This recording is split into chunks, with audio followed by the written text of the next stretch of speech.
வணக்கம்ண்ணா. ஜெய்மா அகோரா காளி ஹரஹர மகாதேவ். வணக்கம், சொல்லுங்க. எப்படிண்ணா இருக்கீங்க? நல்லா இருக்கேம்மா, நீங்க எப்படி இருக்கீங்க? நல்லா இருக்கேன். இப்போ ரொம்பவே வைரலா போயிட்டு இருக்கீங்க. தமிழுக்காக வாய்ஸ் கொடுக்கிற வாய்ஸ் ஆஃப் தமிழா சேனலுக்கு என்னுடைய முதற்கண் வணக்கங்கள். சொல்லுங்க. கலையரசன் வந்து எங்களுக்கு ஒரு கலை சார்ந்த ஒரு நபரா தான் தெரியும். அதான் கலையரசனே சொல்லிட்டீங்களே, அதான் கலைகளின் அரசன்.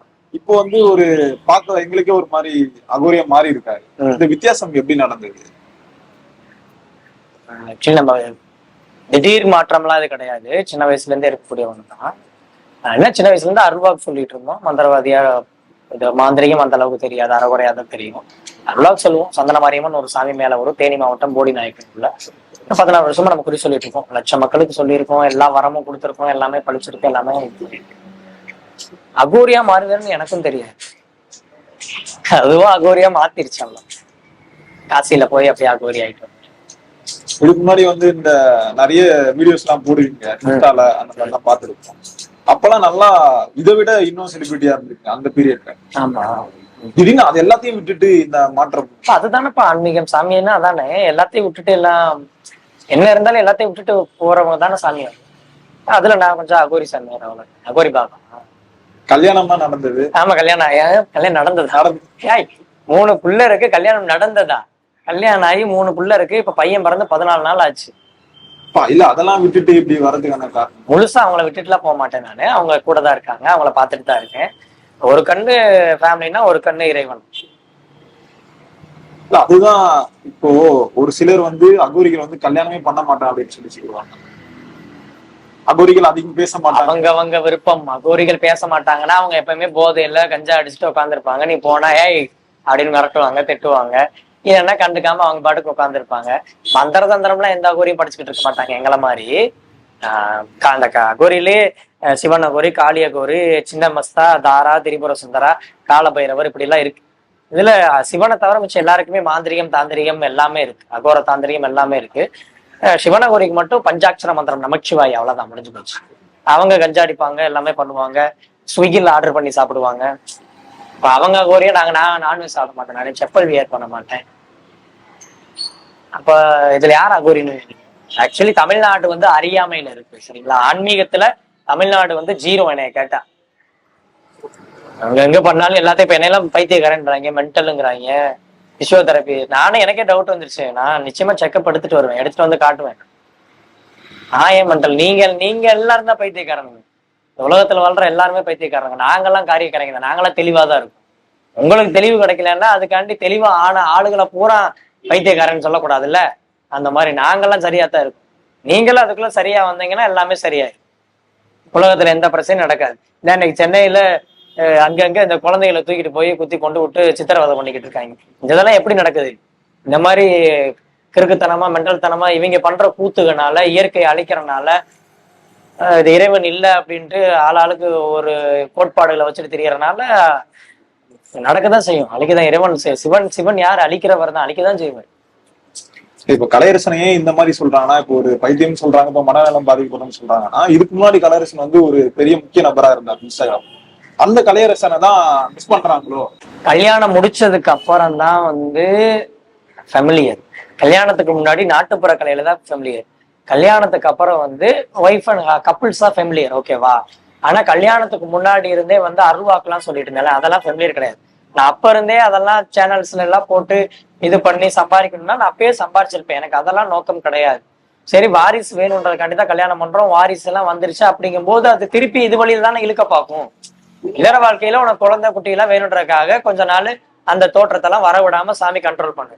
குழந்தையெல்லாம் வந்துருச்சு. இப்ப 3 பிள்ளை தான். இதுக்கு மேல பிள்ளை வைக்க மாட்டேன் நான். அப்ப அவ்வளவுதான், இல்லை முடிஞ்சு போச்சு. அப்படிங்கும் போது திருப்பி ஆன்மீகவாதி திருப்பி ஆன்மீகத்துக்குள்ள இருக்கிறது தானே நியாயம். கலையரசன் ஒரு ஆரம்ப காலகட்டம் முடியும் ஒரு 7 வயசு இருக்கும். சந்தன மாரியம்மன் ஒரு சாமி ஆடி அருள்வாக்கு சொல்லுவேன். வரைக்கும் ஒரு 16 வருஷம் சொல்லிட்டு இருக்கேன். ஒரு நாளையில ஒரு 1000 பேருக்கு அருள்வாக்கு சொல்லிடுவேன் நான். ஆடி கோயிலுக்கு வந்து தீச்சட்டி செலுத்துறதுக்குள்ளயோ இல்ல வேல் போட்டு செலுத்துறதுக்குள்ளயோ தேர் இழுத்துட்டு வருவேன் கொக்கி போட்டு. அந்த மாதிரி வந்து சொல்றதுக்குள்ள ஒரு 1000 பேருக்கு குறி சொல்லிடுவேன். அதெல்லாம் அடுத்த வருஷமே நடந்துடும். அது இறப்பு செய்தியா, இறப்பு குறியா இருந்தாலும் சரி, நல்ல குறியா இருந்தாலும் சரி, மாங்கல்ய வரமா இருந்தாலும் சரி, குழந்தை வரமா இருந்தாலும் சரி, வாட் உலகத்துல எதை நீங்க பிரச்சனைன்னு சொல்றீங்களோ அந்த பிரச்சனைக்கெல்லாம் தீர்வு வந்து அந்த அருள்வாக்கிலே கிடைச்சோம். இது ஆரம்ப காலகட்ட பயணம். அப்புறம் மேரேஜ் ஆயிடுச்சு. ரொம்ப ஃபேமிலியா தான் தெரியும், சொல்றீங்களே, பேரு புகழ் பதவி பட்டம் பணம் எல்லாத்துலயுமே டாப்ல தான் இருந்தேன். என்னோட வயசுக்கு மீறின செயல் தான் எல்லாமே. சின்ன வயசுல இருந்தே 7 வயசுனா 14 வயசு, 24 வயசுனா 54 வயசு, 60 வயசு ஆனா ஒரு 120 வயசு மாதிரி. அதுவும் எங்க சீக்கிரம் மேரேஜ் ஆனது? 19 வயசுல மேரேஜ் பண்ணேன். இதெல்லாம் அம்மா சொல்லிதான், அருள்வாக்குல சொல்லிதான் மேரேஜ் நடந்துச்சு எல்லாமே. அப்படி போச்சு. அப்புறம் பாம்பே போனேன். பாம்பேல அருள்வாக்கு சொல்லிட்டு இருந்தேன். அப்புறம் ஆந்திரா, கர்நாடகா, கேரளா, கேதார்நாத், பத்ரிநாத், ரிஷிகேஷ், இந்தியாவில இருக்க எல்லா ஸ்டேட்லயுமே நமக்கு ஆளுங்க இருக்காங்க. எல்லா இடத்துலயுமே நம்ம அருள்வாக்கு சொல்லியிருக்கோம். 12 ஜோதிலிங்கங்களையும் தரிசனம் பண்ணியிருக்கோம். எல்லாமே சூப்பரா போயிருக்கு. அங்க இருந்து அப்புறம் காசி போனேன். காசி போய் அகோரி ஆயிட்டேன். பாம்பேல இந்த மாதிரி ஒரு நிர்வாண சாமியார் சந்திச்சு அவர் கொடுத்த பவர்ஸ்னால நம்மள அகோரியா மாத்திருச்சு. இப்ப மண்டைக்குள்ள ஒரு பெரிய ஒரு ஒரு ஒரு 10 லட்சம் புத்தகம் இருக்கிற மாதிரி மண்டை பாரமா இருக்கு. அன்னைக்கு இருந்து இப்ப வரைக்கும் ஒரு 2 வருஷமா தலை பாரமாவே இருக்கு. ஏன்னா அவர் கை வச்சுட்டு போனார் இல்லையா, அந்த மந்திர தந்திரத்தெல்லாம் திணிச்சிட்டாரு. இதெல்லாம் யாருமே எனக்கு சொல்லி தரலப்பா. எதுவுமே கலையும் சரி, கலைகளையும் எனக்கு குரு கிடையாது தானே. இதுல எனக்கு குரு எனக்கு அம்மாச்சி. எங்க அம்மாச்சி தான் குரு. ஏன்னா அவங்க ஆன்மீகவாதி, அவங்க அப்பா ஆன்மீகவாதி. எல்லாம் கோடாங்கி இந்த குறி சொல்றவங்க, அருள்வாக்கு சொல்றோம். அந்த மாதிரிதான் எனக்கு இதுல அவங்க கிட்ட அருள்வாக்கு இந்த மாதிரிதான் கத்துக்கிட்டேனே தவிர மாந்திரியம் கத்துக்க கிடையாது. இவர் கை வச்சது மாந்திரிகம் மத்தபடி ஆயிடுச்சு. இப்ப பாருங்க, எது பண்ணாலும் சரியாதான் பண்ணுவேன். அவங்களுக்கு இப்ப பண்ணோம் இல்லையா, ரிலீஃப் அவ்வளவுதான், கம்ப்ளீட்டட். எத்தனை நிமிஷம் இருக்கு? ஒரு 5 நிமிஷம் இருக்குமா? கம்ப்ளீட்டட், அவ்வளவுதான் முடிஞ்சிருச்சு. இங்க ஓஹோன்னு இருப்பாங்க, அவ்வளவுதான். நமக்கு தெரிஞ்சது அவ்வளவுதான். நம்ம கிட்ட இருக்க இறை சக்திய மத்தவங்களுக்கு அதை பயன்படுத்தி நல்லது பண்ணிக்கிட்டு இருக்கேன், அவ்வளவுதான். எப்பயுமே கலையரசன் சேவை தான். ஏன்னா நான் படிச்சது அநாத ஆசிரமத்துல கலை சேவை பண்ணிட்டு இருந்தேன். என்னென்னமோ எல்லா சேவையும், இதுக்கெல்லாம் போய் சொல்லலாம்னு சொல்றான். என்னோட சேனல்ல போயிட்டு எல்லாமே எவிடன்ஸாவே இருக்கு. 300 பேருக்கு நான் என் பசங்களை தத்தெடுத்து படிக்க வச்சு சாப்பாடு போடுறது, அவங்களுக்கு இலவசமா கலையை சொல்லி கொடுக்கறது, ஃபீஸ் வாங்காம இது பண்றது எல்லாமே. அதே மாதிரி நான் என்னெல்லாம் சாதிச்சேன்னா அது அப்படியே என் ஸ்டூடெண்ட்டும் சாதிக்கணும்னு சொல்லி அவங்களே ரெக்கார்டு ஹோல்டரா மாத்துறது, டாக்டரேட் பட்டம் வாங்க வைக்கிறது, அவார்ட்ஸ் வாங்க வைக்கிறது. ஒரு சுயநலவாதி அதெல்லாம் பண்ண மாட்டான். இன்னைக்கு இருக்க உலகத்துல எல்லாமே எனக்கு கிடைச்சா மட்டும் போதும்னு நினைக்கிற உலகத்துல நான் எனக்கு கிடைச்ச எல்லாமே மத்தவங்களுக்கு கிடைக்கணும் அப்படின்றக்காண்டிதான் அப்ப இருந்து இப்ப வரைக்கும் போடுறேன். இனிமேலும் அப்படிதான் போவேன் நான். இப்ப கலையரசன் என்ன வயசு? 24. அந்த 19ல இருந்து 24 அவ்வளவுதான் சாம்ராஜ்யமே முடிஞ்சு. இதுக்கப்புறம் எப்படி இருக்கும்? இதுக்கப்புறம் இப்படிதான் போகும். அப்படி ஒய்ஃபு பிள்ளைங்களா அவங்கள பார்த்து போய் வச்சு போய் செஞ்சுக்குவேன். டிக்டாக் டிக்டாக் கூப்பிட்டான்னா பண்ணுவேன். ஏன்னா செவ்வாய், வெள்ளி, அமாவாசை, பௌர்ணமி இது போன்ற தினங்கள் தவிர நானும் உங்களை மாதிரி பையன் தான். அவ்வளவுதான் நமக்கு. இப்ப அந்த நாட்கள்ல மட்டும்தான் அந்த சக்திகள் இல்ல, எல்லா நாளுமே இருக்கும். நான் அதை பயன்படுத்த, ஏன்னா எல்லா நாளுமே நாங்க மந்திரம் உச்சாடனம் பண்ணிக்கிட்டே தான் இருக்கோம். டெய்லி காலையில சாயங்காலம் அது வீட்டுல பண்ணுவேன் நான். பட் கோயில் இந்த மாதிரி அருள்வாக்கு, ஒரு மாந்திரிகம் தாந்திரிகம் அப்படிங்கிறது இது 15 நாள் காசில போய் 15 நாள் ஃபேமிலி கூட இருப்பேன் நான். இப்படிதான் மாறி மாறி தான் இருந்துட்டு இருக்கேன். ஃபேமிலி போய் பாப்பீங்களா? ஆமா, ஃபேமிலி கூட தான் இருக்கேனே. எங்க இப்ப இருக்கீங்க? ஆமா, இதுக்கு அடுத்த சந்தில வீடு இருக்கு.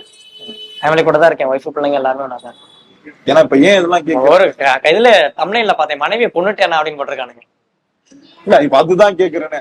இப்போ சில ஒரு இதுல எல்லாம் மனைவி பொண்ணுட்டேன் அப்படின்னு போடுறாங்களே, அதெல்லாம் பார்க்கும்போது என்னவா இருக்கும்? ஏன் மனைவி கொண்டா போலீஸ் என்ன பிடிச்சிருக்காதா? ஒரு செலிபிரிட்டி வேற நாங்க.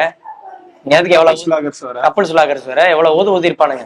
சும்மாவே எங்களை பத்தி நியூஸ்ல தாறுமாறா கிளிப்பாங்க. ஆல்ரெடி எவ்வளவோ அசிங்கத்தெல்லாம் தாண்டிதான் வந்திருக்கோம். அதெல்லாம் பிரச்சனை. இப்ப நாம ஒரு ஆன்மீகம் சார்ந்து போயிட்டோம். இப்ப நம்ம வீட்டுல இருக்கவங்க அதை அக்செப்ட் பண்ணிட்டாங்க. அவங்களுக்கு தெரியும்ல, அவங்களும் பேசிக்கா ஆன்மீகவாதி. 2 பேருக்கு ஒரே குலதெய்வம் தான். அவங்களும் ரொம்ப தீவிரமா காளியெல்லாம் வழிபடுறவங்க.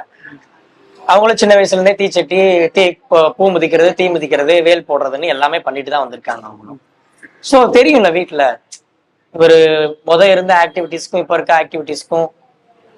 ஏன்னா அப்படி நான் ஃபேமிலி கூட இருந்தாலுமே வருஷத்துல 100 நாளைக்கு மேல இதுக்கே போயிடும். 48 நாள் எங்க சந்தன மாரியம்மனுக்கு விரதம் இருந்து காப்பு கட்டி மாலை போட்டுருவோம். சமயபுரத்துக்கும் மாலை போட்டுருவோம். மேல்மருவத்தூருக்கும் மாலை போட்டுருவேன். பழனிக்கு பாத யாத்திரை போயிருவேன். பிரதோஷம், சஷ்டி விரதம் இதெல்லாம் பிடிச்சிடும். இதுலயே பாதி நாள் 365 நாள்ல பாதி நாளைக்கு மேல ஓடிடுச்சு. கொஞ்ச நாள் தான் ஃபேமிலி கூட ஸ்பெண்ட் பண்ணுவேன். அப்புறம் இப்ப முழுமையா ஸ்பெண்ட் பண்ணும்போது என்ன ஆகுதுன்னா, மனநிலை நிறைய எந்திரம் தந்திரம்லாம் எல்லாம் எழுதுறது, வைக்கிறது, எப்ப பார்த்தாலும் காளி காளி காளி காளிங்கிறது, வீட்டுல ஏதாவது பேசினா கூட காதுல கேட்காம ஓடுறது, இந்த மாதிரி சுச்சுவேஷன் வரவும் அவங்க அது அவரோட விருப்பம். அவங்களே கூப்பிடுறாங்க, அம்மாவே கூப்பிடுறாங்க. அதனால அவங்க எதுவும் கேட்க முடியல. ஓகே, அக்செப்ட் பண்ணிக்கிட்டாங்க ஃபேமிலி. அப்புறம் நம்ம ஃபேமிலியில அம்மா அப்பா ரிலேஷன்ஸ் எல்லாருக்குமே தெரியும். எங்க ஊருக்காரவங்களுக்கு நான் இப்படித்தான் ஆவேன்றது தெரியும். ஆனா அகோரி ஆவேன்னு தெரியாது. சாமியாரா போயிருவேன் அப்படிங்கிறது. சன்னியாசியா போயிருவேன்னு நினைச்சாங்க. அப்புறம் என் மேல ஆர்டர் சாமியா அருள்வாக்கு சொல்லி கல்யாணம் எல்லாமே பண்ணி வச்சுச்சு. இப்ப சாமியாரா போயிருவேன்னு நினைச்சாங்க. ஆனா நான் அகோரியா போனது எல்லாருக்கும் கொஞ்சம் பேர் எதிர்ச்சு, அவ்வளவுதான். இப்போ நம்ம மனைவிக்கு ஓகே, இப்போ ஏன்னா அவங்களுக்கு அந்த மெச்சூரிட்டி இருக்கும், அதனால அவங்க புரிஞ்சுப்பாங்க. இப்ப வீட்டுல இருக்கும் அந்த மெச்சூரிட்டி இருக்கும், ஓகே. நம்ம குழந்தைகள் இருக்குல்ல, இப்ப 3 என் குழந்தைகள். பிள்ளைங்க 3 வயசுப்பா, ஒரு புள்ள 2 வயசு. இப்ப பிறந்து 14 நாள் ஆகுது. அவங்களுக்கு என்ன மெச்சூரிட்டி இருக்கும்? இல்ல இப்ப அவங்களோட எதிர்காலம்னு ஒண்ணு இருக்குல்ல. இப்போ நான் போயிட்டு எங்க அப்பா வந்து இந்த வேலை செய்யறாரு அப்படின்னு சொல்லி புரிய வைக்கிறது. நம்ம வளர்ப்பு எப்படி இருக்கு அப்படி பார்த்தா நாட்டுப்புற கலையை தான் அசிங்கமா பார்த்தாங்க. நீ எதெல்லாம் அசிங்கமா பாப்பியோ அதெல்லாம் நான் பாசிட்டிவா மாத்தி காட்டுவேன். நீ திருநங்கைகளை அசிங்கமா பார்த்தா நான் இப்ப அவங்கள பெண்ணா மதிச்சு தானே இவ்வளவு தூரம் பேசினேன். என் வாயில இருந்து ஏதாவது ஒரு வார்த்தை அவங்கள தப்பா வந்திருக்குமா? கிடையாது. என்னை பொறுத்த வரைக்கும் எல்லாருமே சமம். அவங்கவுங்க உரிமையை அவங்கவுங்களுக்கு கொடுப்பேன். குப்பல்றவனுக்கு கூட குப்பல்ற உரிமையை சரியா தான் நான் கொடுப்பேன். நான் அவங்கள அப்படி பார்க்க மாட்டேன். என்னோட கேரக்டர் தான்.